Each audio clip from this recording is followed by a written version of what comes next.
In the final chapter, all of its pieces come together into one final conclusion. A course without an exam is simply a story without its final chapter. Without an exam, students do not gain real-world skills resulting from the studying process and do not retain knowledge similar to that when taking an exam. Exams assist students in developing learning habits, improve memory retention, and combat performance anxiety. Exams prepare students for life outside the classroom, and it is essential that we keep them. Well done, by the way. Is there anything, Luca, that Bridget said that would have changed your mind? During COVID, I believe there's a lot of insecurity and uncertainty felt by teachers, students, and the entire education community.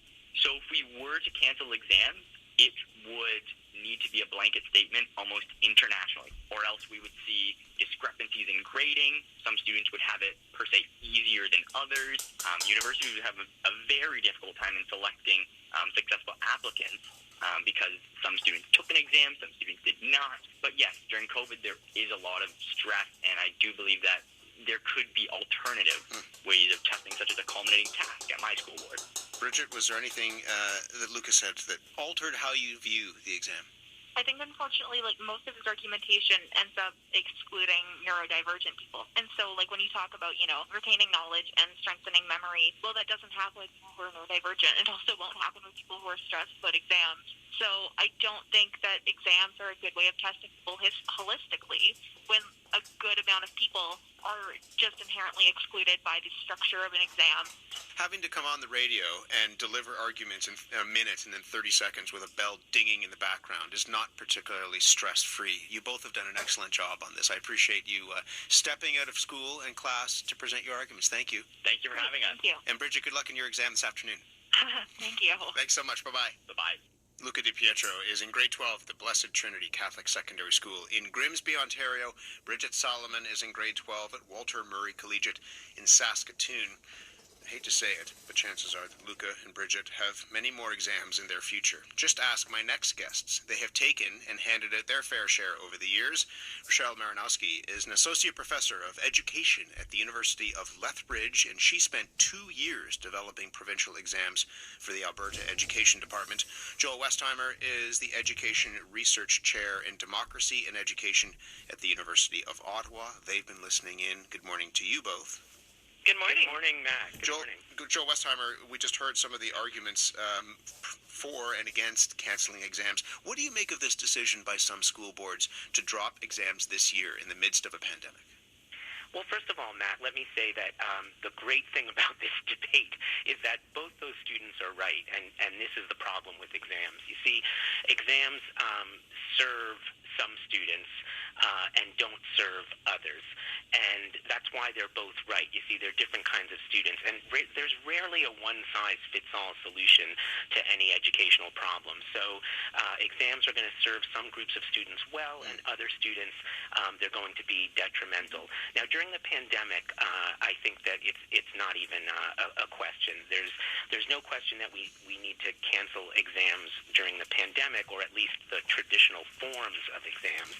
And I would say that there's 3 reasons for that, which I'll just say very briefly for your listeners. The first is that we know from decades of research that in times like these, exams are going to measure almost nothing other than inequality between students. So we don't really need to give the exams because we already have the data that we need to find out the outcomes. Forms of economic inequality, inequality in access to technology, inequality in the amount of time parents can spend with students at home right now.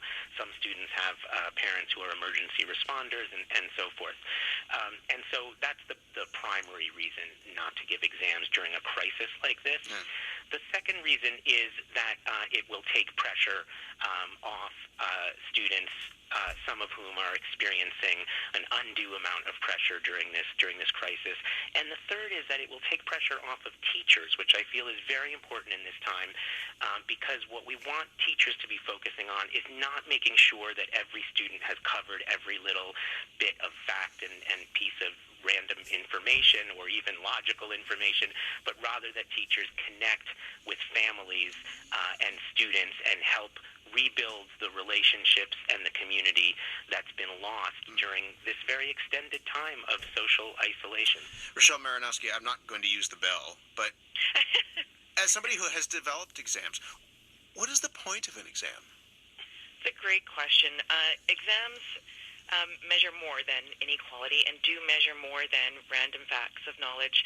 What's really important about examinations is that students then spend the time to prepare and review knowledge and to think about the content that they've learned.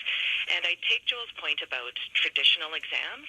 So if we think about exams in a different way, they can do so much more than what they have in the past.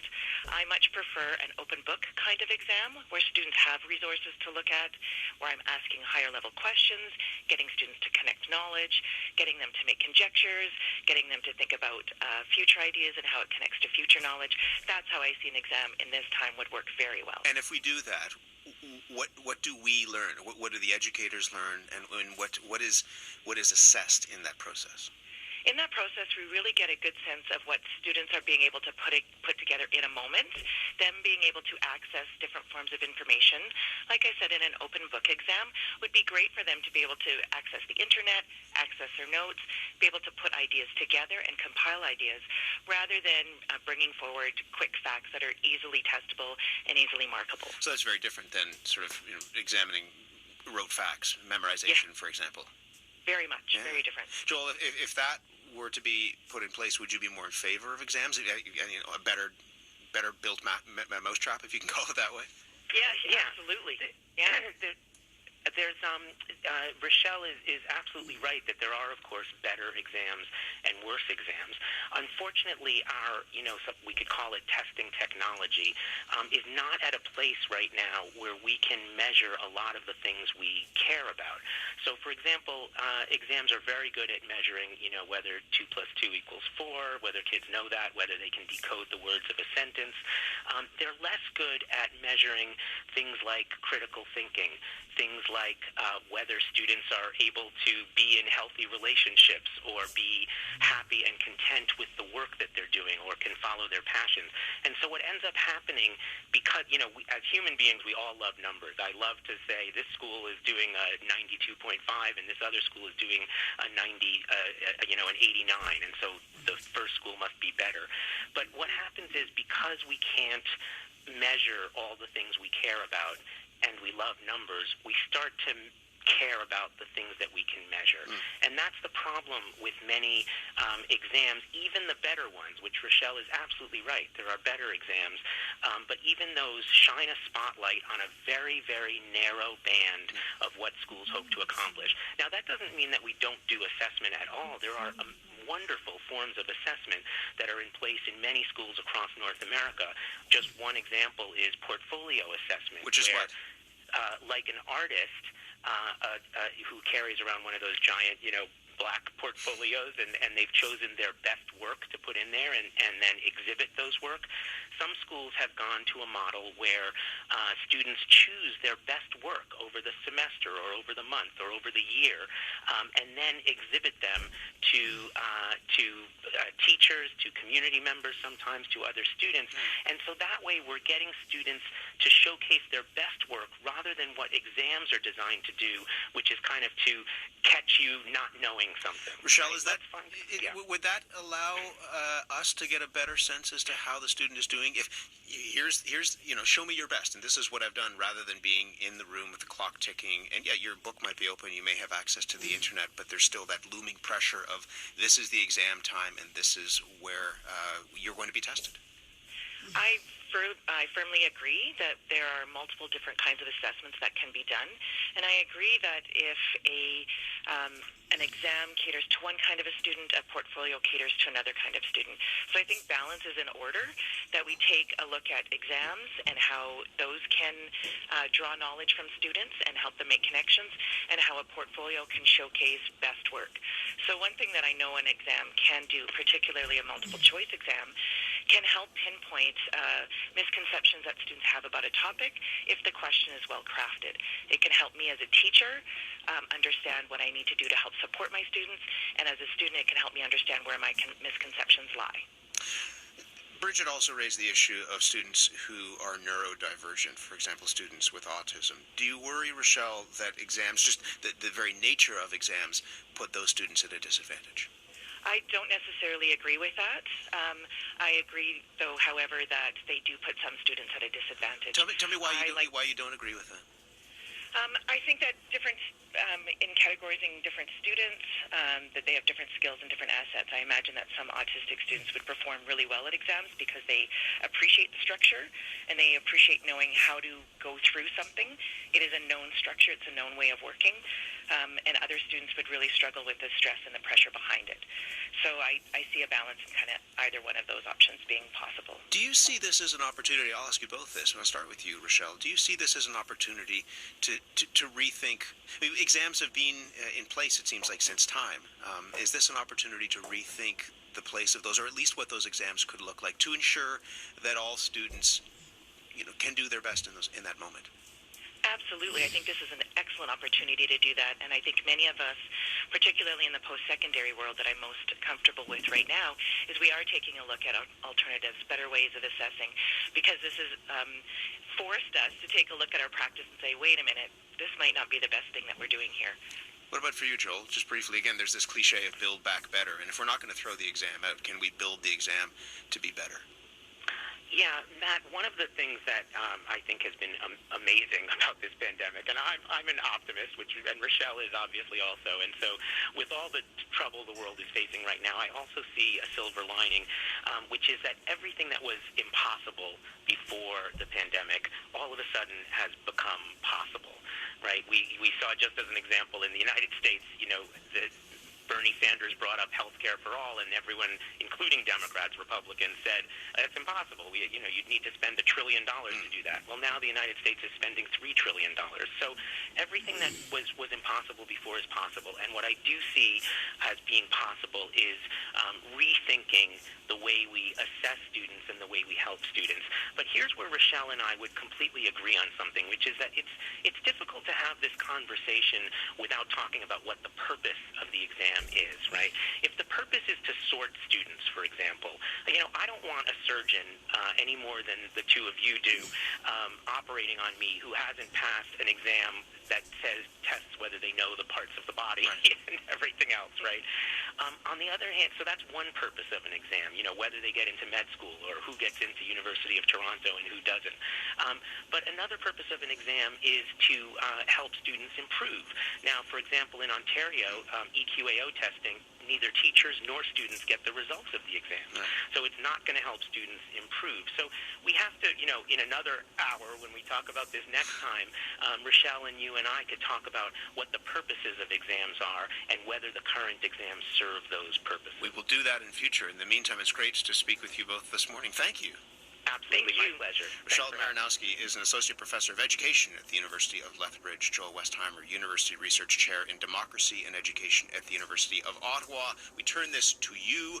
Where do you stand on the debate? Should we ditch the exam? Can we make the exam better? You can let us know on Twitter at The Current CBC, on Facebook, or go to our website and click on the contact link, cbc.ca/thecurrent. This is indeed The Current. My name's Matt Galloway. Past few weeks, in the midst of this pandemic, Quebec and Ontario have been in the hot seat, struggling to contain new surges of COVID-19. That's moving further west now. Saskatchewan, Alberta, British Columbia breaking case records. Things seem to be holding in the Atlantic bubble at present. So to talk about all of this and where we might be going, we're joined by Andre Picard, Globe and Mail health columnist. Andre, good morning. Good morning. Let's take a look at what's happening in central Canada and in the west. Do we know where the surges in cases are coming from? Well, it's community spread. We know that. It's what the West is experiencing now is what Quebec and Ontario have experienced in the past few months. So it's the exact same patterns. We talk about this often. It's like Groundhog Day. Exact same patterns, but they're just moving geographically around the country, around the world. So when you talk about community spread, I mean, there's nearly 50 COVID cases linked to a wedding in Calgary. A church event in Saskatchewan now has infected more than 85 people. These are kind of the super spreader 101 kind of examples, I guess. Yeah, exactly. I was going through the data last night. Saskatchewan, it's bars. Manitoba, it's bars. Saskatchewan, it's church services. Alberta, it's weddings. It's when people congregate in close quarters. Alcohol is often involved. Where there isn't alcohol, there's singing in church. So these things are all very predictable, and that's what's frustrating, I think, is we don't seem to have taken it News, the world this hour. Good morning, I'm Kenny Sharp. We begin in Ottawa, where there's real talk in the air about the federal government calling a snap election later today. A dispute over the scope and composition of a House of Commons committee comes to a head, with a vote expected this afternoon that could trigger a federal election. Prime Minister Justin Trudeau has declared the vote will be a test of confidence in his minority Liberal government after the Conservatives said they want a special anti-corruption committee. The Conservatives want to investigate the We Charity Affair and other federal spending initiatives linked to the COVID-19 pandemic. NDP leader Jagmeet Singh has said he doesn't want a snap election. Bloc leader Yves-François Blanchet is expected to speak any minute now. In the U.S., former American President Barack Obama set to make his first campaign appearance today to support Democratic nominee Joe Biden. Obama will attend an outdoor drive-in rally in Philadelphia. Last night, Jill Biden held a rally for her husband in Michigan. One vote could make a difference between winning and losing a precinct. One precinct could win a state. And one state, this state, could decide our future for generations to come. Voting day in the U.S. is 13 days away now. Donald Trump was in Erie, Pennsylvania last night, making more false claims that the pandemic in the U.S. was ending. We're rounding the turn on the pandemic. Epic job growth, safe vaccines that quickly end the pandemic. It's ending. COVID-19 cases are actually rising still across America, surging in some cases, about 59,000 new cases per day, and projections showing in the days ahead the U.S. could record its highest daily totals of positive tests since the pandemic began. Another Toronto hospital is reporting a COVID-19 outbreak among its staff this morning. St. Michael's Hospital says 5 members of its emergency room team have tested positive. That makes it the 4th hospital in Toronto to declare an outbreak. The other 3 are the Centre for Addiction and Mental Health, St. Joseph's, and Toronto Western. The World Series opened last night with modifications to reflect pandemic baseball. Freelance reporter Steve Futterman was at the game. It may have sounded like a normal baseball game, but a point made very clear as fans entered the stadium. Masks or face coverings are required to be worn at all times. Never before has a World Series game taken place at a neutral site. The teams on the field were from Florida and California, but they were playing here in Texas, allowing the Dodgers and Rays to stay inside a protective bubble. Fans were permitted to attend the game, LA's in town, but not that many. In a stadium that holds 40,000, only 11,000 fans were allowed inside.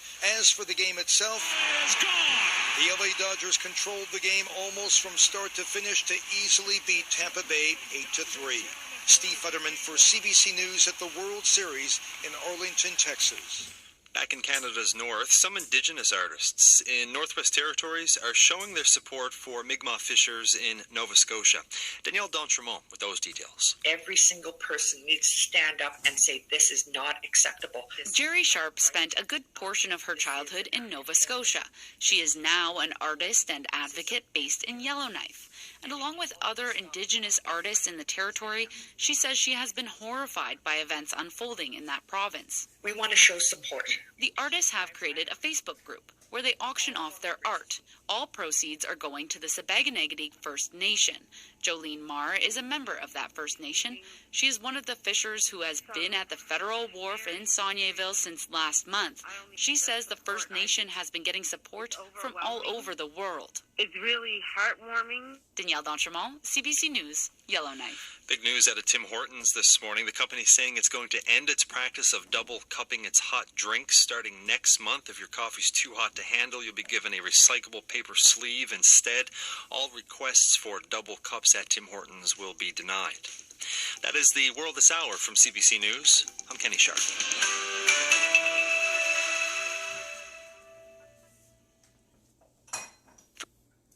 From CTV News at 7:10 a.m. today. Hello, I'm Catherine Dow from the CTV Newsroom in Winnipeg. Here are the top stories. A confidence vote in Parliament today could send the country to the polls. The House of Commons will vote on an anti-corruption committee, which would look into the WE contract and the government's COVID-19 spending. If it passes, the minority Liberal government will fall, triggering a snap election. Alberta now has its highest number of active COVID-19 cases since the pandemic began. There are now more than 3,200 active cases in the province, and now health officials are saying only people who are sick can get tested. Manitoba is dealing with an outbreak at a poultry facility. The union confirmed there are at least 24 confirmed cases of COVID-19 at the Exceldor plant just north of Steinbach. It used to be known as Granny's Poultry before it merged with a Quebec company earlier this year. And the Dodgers have taken Game 1 of the World Series. Cody Bellinger and Mookie Betts both hit home runs, and Clayton Kershaw was dominant on the mound in the Dodgers' 8-3 win over the Tampa Bay Rays. Game 2 goes tonight. For all the day's top stories and breaking news as it happens, tune to CTV News Channel or go online to ctvnews.ca. I'm Catherine Dow. From CNBC Tech Check at 5:13 p.m. yesterday. I'm Kate Rooney, and here's your CNBC Tech Check. The Justice Department has filed its long-awaited antitrust lawsuit against Google. The crux of the DOJ's argument that Google has unlawfully used its monopoly power in online search to stifle competition. The DOJ claims that Google holds 88% of the U.S. search market and that its dominant position has harmed consumers by reducing the quality of search services. 11 Republican state attorneys general have joined the DOJ as plaintiffs in the suit, which is the most significant antitrust action since the DOJ sued Microsoft in the 1990s. Meanwhile, Microsoft is teaming up with Elon Musk's SpaceX. Microsoft plans to connect its Azure cloud computing network to SpaceX's growing satellite internet service called Starlink. Starlink's goal is to build an interconnected network of thousands of satellites designed to deliver users anywhere in the world with high-speed internet. The partnership also marks Microsoft's latest expansion into space-related cloud services, a market that some analysts predict could be worth $15 billion by 2030. And another multi-billion-dollar deal in the semiconductor industry. Santa Clara, California-based Intel has reached a deal to sell its flash memory manufacturing business to South Korea's SK Hynix for about $9 billion. That unit makes flash memory primarily used in hard drives, thumb drives, and cameras. Prices in that market slumped back in 2018 and have been slow to recover. And that's it from the West Coast. We'll see you back here tomorrow.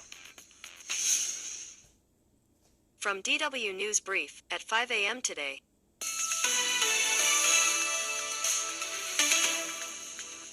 This is DW News, and these are our top stories. The U.S. has filed a landmark antitrust lawsuit against Google. It alleges that the tech giant has been abusing its dominance in online search to stifle competition and harm consumers. It's the U.S. government's most significant action to protect competition since a groundbreaking case against Microsoft more than 20 years ago.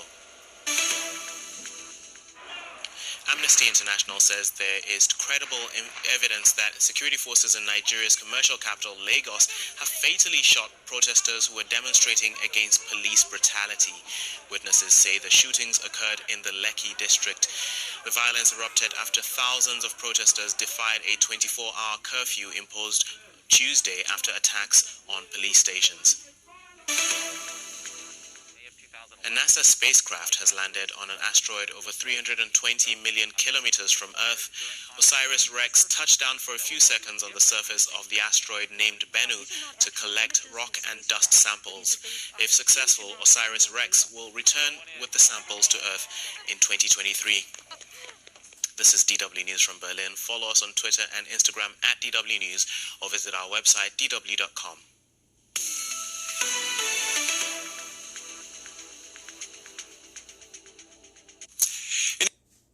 From Bloomberg First Word at 5:26 a.m. today. House Speaker Nancy Pelosi and Treasury Secretary Steven Mnuchin are moving closer to a deal on a new stimulus package. Pelosi hopes she can get an agreement this week. That's crucial to getting a bill passed by Election Day. One problem, Senate Republican leader Mitch McConnell is warning the White House against a Pelosi-led deal before November the 3rd. He hasn't committed to a pre-election vote. And President Donald Trump's campaign burned through almost half of its cash in September. The money shortfall comes at a time when the president remains behind Joe Biden in the polls. His campaign cut back on advertising in some key battleground states for a while. That Justice Department antitrust lawsuit against Google may just be the start of it. The case is expected to be followed by more state suits. The Justice Department action is the most significant antitrust case against an American company in 2 decades. Google's accused of a variety of anti-competitive practices. The company calls the government's case deeply flawed. British Prime Minister Boris Johnson will impose the UK's tightest coronavirus restrictions on Greater Manchester. Talks with local officials broke down, and Johnson warned that lives would be at risk if the government failed to act. The Prime Minister also left open the prospect of a national lockdown if infection rates keep climbing. Global News 24 hours a day on air and at Bloomberg Quick Take, powered by more than 2,700 journalists and analysts in more than 120 countries. I'm Ritika Gupta. This is Bloomberg.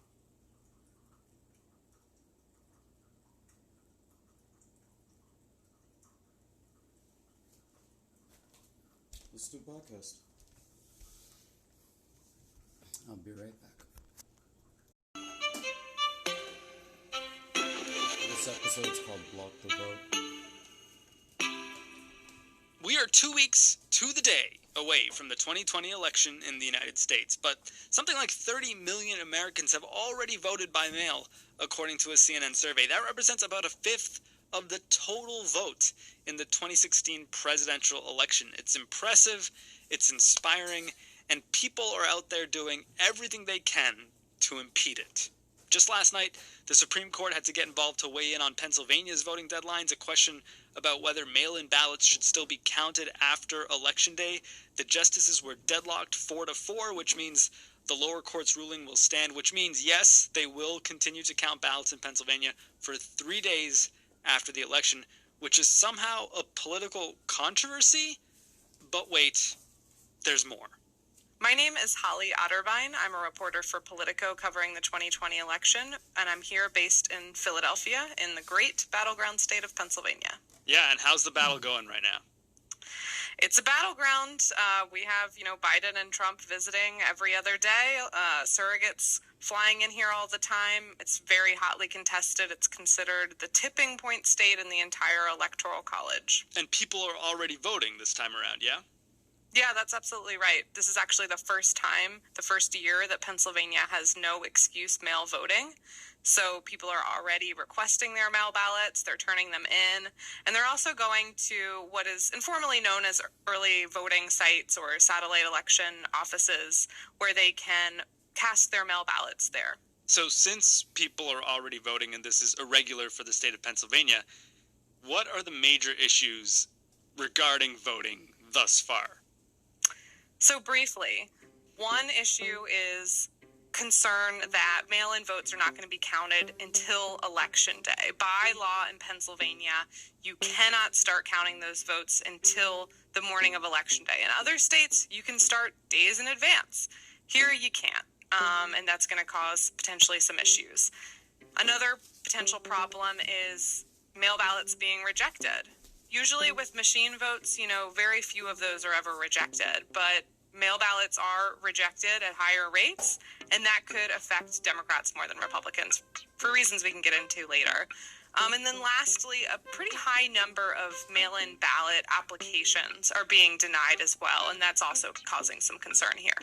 Yeah, understandably. Okay, so people are concerned that no one's going to start counting all these mail-in ballots until Election Day. People are concerned that votes are being rejected outright. And then thirdly, we have mail-in ballot requests being denied. Let's go through each of those one by one. First of all, why not start counting the votes until Election Day when there's going to be a lot of really important battleground state votes to count?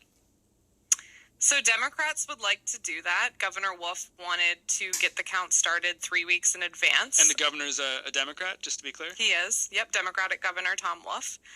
Republicans say that they actually want to count early as well, although by, only a few days. The problem is that Republicans have introduced this package of voting reforms, and Democrats and Republicans in the state legislature say it's very unlikely that they're going to be able to come to an agreement on all of these voting reforms, including being able to count the ballots before Election Day. So it appears as though we're stuck with the law the way it is. Okay, well, let's move on to this potentially more troubling second issue that you mentioned, that votes could get rejected. I know that sometimes votes are rejected because ballots are filled out incorrectly. Is that what this is, or is this something else? That's basically what this is, but the problem is that Democrats are planning to vote much more by mail than Republicans. This is largely because President Trump has engaged in this campaign against mail voting. You could be talking about large percentages of these ballots are going to be missing. There's going to be fraud. It's a disaster. He's raised a lot of concerns, again, baselessly, including among Republican voters. And so Republican voters are planning overwhelmingly to vote in person, and Democrats are planning mostly to vote by mail. And so any rejection of mail ballots is likely to affect Democrats much more than Republicans. In a normal year, these kinds of rejection rates probably wouldn't change the actual result much. But in this year, it could. And one major piece of this that is concerning to Democrats is there was a ruling by the state Supreme Court recently that was mostly good for Democrats. But one thing that Republicans wanted was for naked ballots to be tossed out. Naked ballots? Yes, I know. It's a silly name.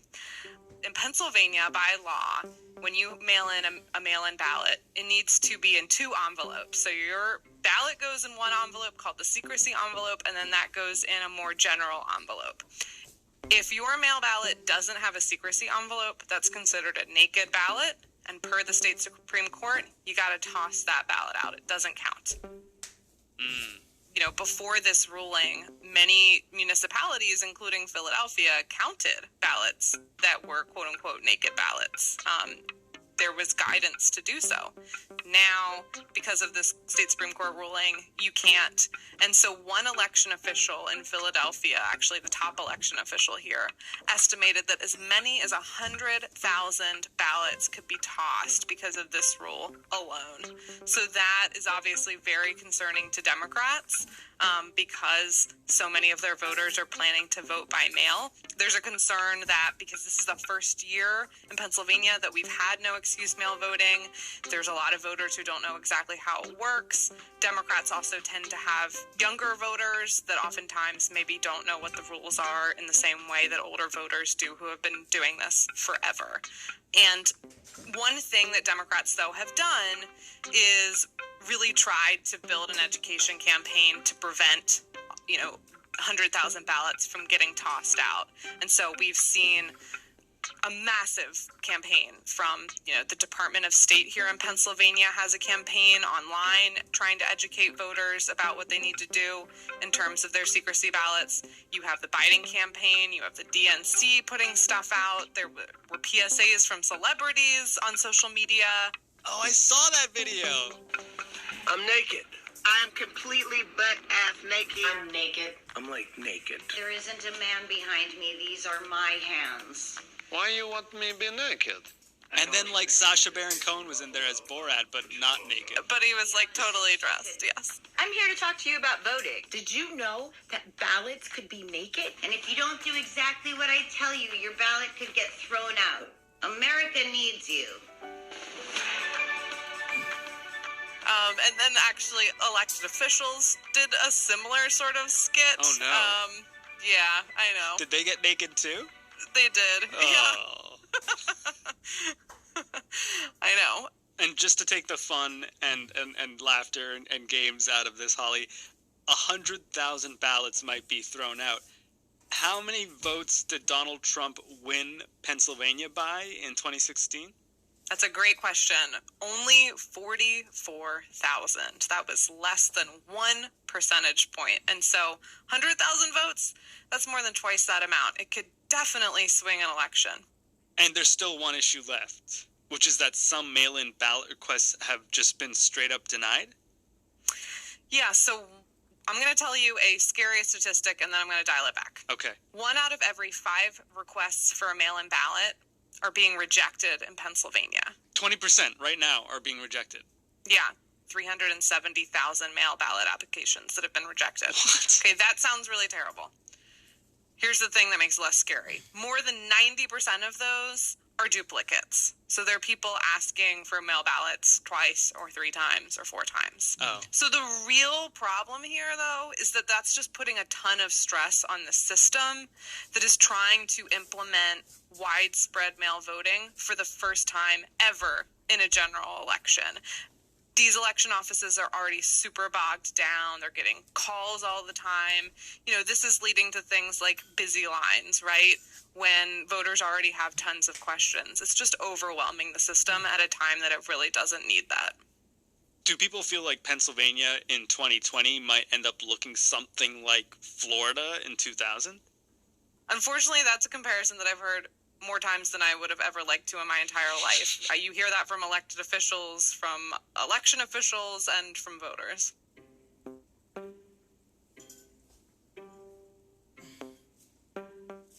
So what should Pennsylvania voters keep in mind with all of these issues as they head to the ballots, be it this week, next week, or on Election Day itself?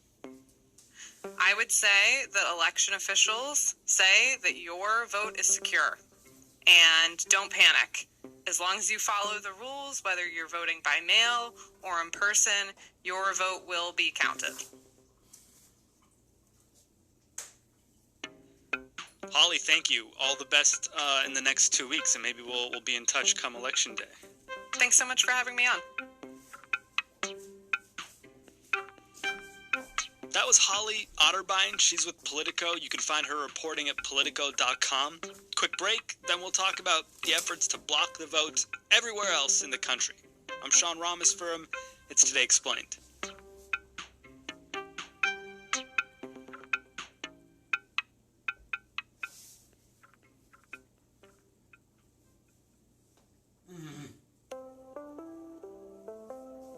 Support for the show today comes from Babel, not that movie with Brad Pitt and what was her name? With the accent. Right now, when you BAB. Momentsinhistory.com. Go for broke from Jen Kirby, you're covering elections for Vox. We just spoke to Holly about some of the challenges Pennsylvania's facing, but what does this look like across the rest of the country? Well, there are battles around the entire country. There are about 300 lawsuits regarding voting, elections that are going on right now. 300? Yeah, 300. I think more than 300, actually. It's everything you can possibly imagine about, when ballots can be received by to be counted, whether you can cure your ballot if there's a mistake, whether you can use drop-off locations or drop boxes. It is pretty much across the board when it comes to elections that people are battling out in court right now.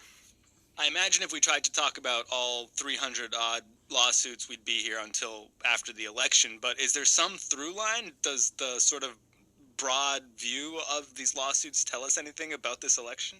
Yeah, and I think the pandemic has really made us as a country think about the ways that we vote, the mechanics of voting in a way that maybe we haven't in the past before. And a lot of states, in order to accommodate, safety considerations and health considerations with the pandemic, changed or tweaked those rules. And so those are facing a lot of court challenges as well. Okay, well, let's go through some of the bigger challenges or lawsuits. Are there more happening in battleground states like Pennsylvania? There's about 46 states that are facing challenges, so that's pretty much everywhere. But of course, people are paying attention to the battleground states like Pennsylvania, Michigan, Wisconsin, because those are the states where the election could hinge on. And so depending on what happens in the lawsuit, that could make a big difference. What's going on in Wisconsin and Michigan? In Michigan and Wisconsin, there were both court cases over, how long ballots could be counted for if they were postmarked by Election Day but received later. We are moving full steam ahead to the 2020 presidential election. Right now, your absentee ballot is still due by 8 p.m. on November 3rd, as a federal appeals court temporarily halted a 6-day extension for counting absentee ballots in Wisconsin. But at least in the Wisconsin case, there is an appeal to the Supreme Court. Which, of course, weighed in Pennsylvania last night. What's going on in the rest of the country? There was big news in California about fake ballot boxes? Yeah, so this, I guess, is less of a court case than just like a really weird thing. Apparently, the California Republican Party had put out these basically drop-off or drop-boxes that said they were sort of official ballot drop-offs, but they weren't. They weren't authorized by the state. And so, California officials, the Secretary of State and the Attorney General basically like... Tampering with the vote is illegal. And anyone who knowingly engages in the tampering or misuse of a vote is subject to prosecution. And they were only in a few counties, but the Republican Party kind of pushed back a little bit and said... State law allows organizations, volunteers, or campaign workers to collect completed ballots and drop them off at polling places or election offices. As of last week, they kind of came to an agreement that the Republican Party would make sure that the labeling was clear that these weren't authorized drop boxes and would be manned by a Republican official if they wanted to collect ballots. And, told voters to make sure that they, track their ballots to make sure that their ballot was counted if they happened to have put their ballot in one of these things. But really, the California government was afraid that these would confuse, folks who wanted to turn in their ballots because the labeling wasn't clear. And in a lot of ways, it's sort of ironic because, the Republican Party has been fighting drop-off locations and drop boxes across the country, saying that they are a tool of fraud, which they really aren't because most drop boxes, states have different rules, but, they have to be monitored or, surveilled by a camera 24 hours a day. So the Republican Party in California kind of created the fraud that it claims exists. So it was sort of just a weird, strange case that somewhat seems to have been resolved. And Texas had some of its own Dropbox issues. Is this what you're referring to as saying this was kind of happening across the country on some level? So in Texas, the battle was over the actual drop-off locations that some counties had set up where people in Texas could drop off their absentee ballots if they didn't want to put them in the mail. But the Republican governor, Greg Abbott, in that case, basically asked the court to intervene and shut down the drop-off location, saying counties could only have one. And he cited sort of election security concerns as well in that case. The governor said he did this to enhance security and that this would help prevent any attempts of illegal voting. And we might be dancing around this, but I wonder, for people listening to this abroad who might be looking at this election and wondering why so many parties would be invested in suppressing the vote and encouraging people to doubt our election, why is that happening? Why does it seem to be one party doing this more than the other? How much time do you have, Sean? We got about 2 weeks. I mean, the history of voter suppression in the United States is long and deep, and, at different points in history, different parties were responsible for the majority of it. But I think what it comes down to right now is that Republicans kind of broadly think that if they can prevent the electorate from expanding, that will benefit them. And Democrats think the more people that vote, the more people will get involved. That might benefit them. That's sort of where the lines are drawn right now. It's really hard to say if that's the actual case because you would think in a democracy we should all sort of be committed to having as many people vote as possible. And, voter suppression tends to suppress votes of all people. In states like Utah, where you have Republicans in power, they're happy with expanding the vote. They also have universal vote by mail because, they're not really worried about, changing of the guards. But in Texas, where it's purple turning blue, Republicans in power want to sort of keep it that way. And if you think of it in that sense, I think it's sort of helpful to understand a little bit about the debates and the fights that we're having right now. You've been talking to people who study elections, whose expertise is in American elections. Do they think this is going to get worse in the next 2 weeks or even beyond then?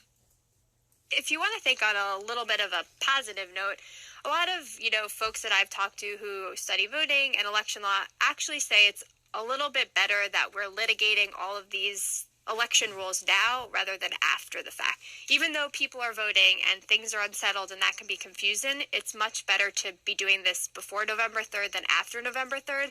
It may, in the long run, make it less likely that we have some major court challenge that people are worried about. It doesn't rule it out. It doesn't mean it's impossible, but I think most people I talk to say better to battle it out now than after.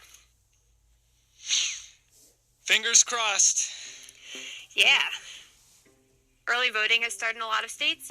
You should go, if you can, and vote early. If you want to vote by mail, if you haven't requested your ballot, you do it immediately. Like, literally pause the podcast, go request your ballot, and as soon as you get it, make sure you read it very, very carefully, and then either send it back in or drop it off. But the goal is we won't really have to worry so much about, if the ballots received after November 3rd count or not. If everybody gets their ballot in early, that's not something we need to worry about. And so that will make the system run smoother, and that will be good for everyone.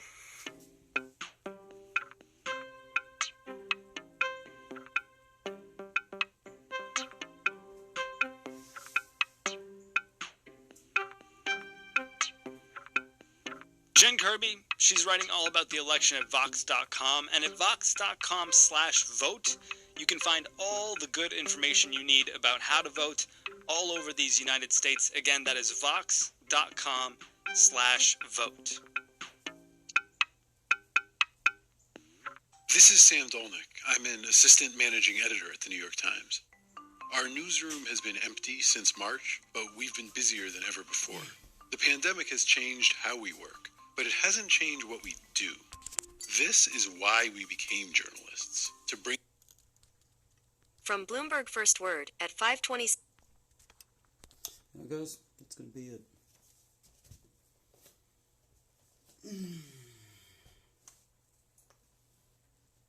We did it.